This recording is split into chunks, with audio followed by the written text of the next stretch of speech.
DAAD's program has looked at the problem of gender inequality as well and has decided that it's a problem that should be tackled if you want to improve higher education management in the Global South. And this is the backdrop upon which we have decided to have this event.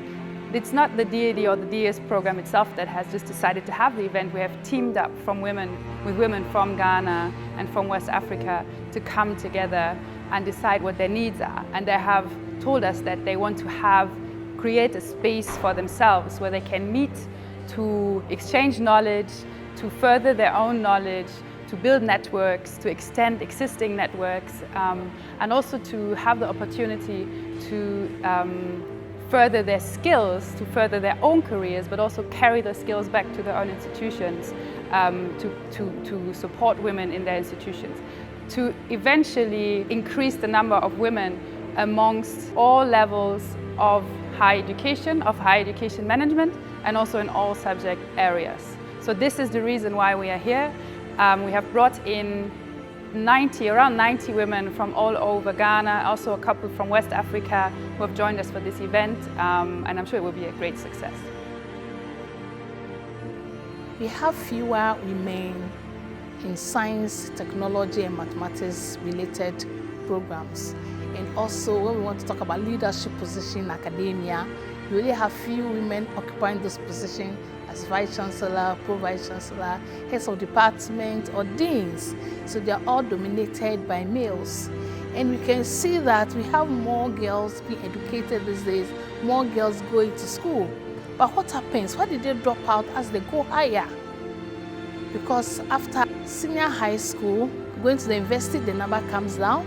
Then talking about postgraduate education, the number lowers again.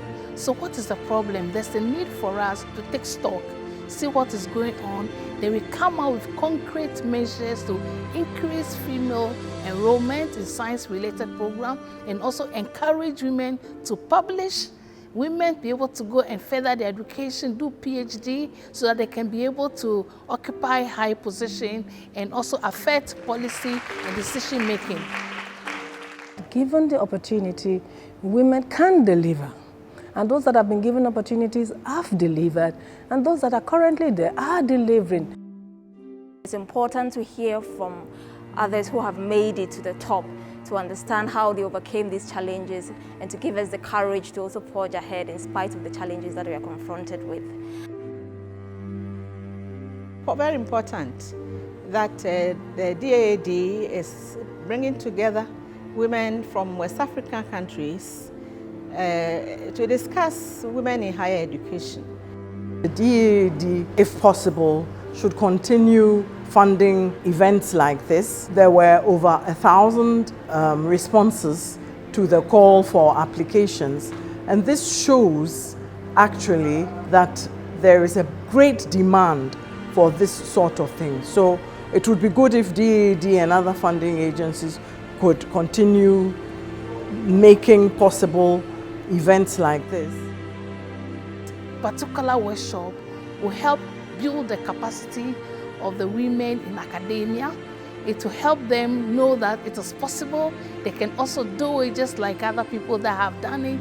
It will help them to have personal development plans, to know what to do and how to be able to rise to academic level. It's also an opportunity to know that we can't do it alone. We need to hold one another's hand. We need to plan together. We need to encourage one another. So maybe in 3 or 5 years' time, the situation that as we have now will be able to change.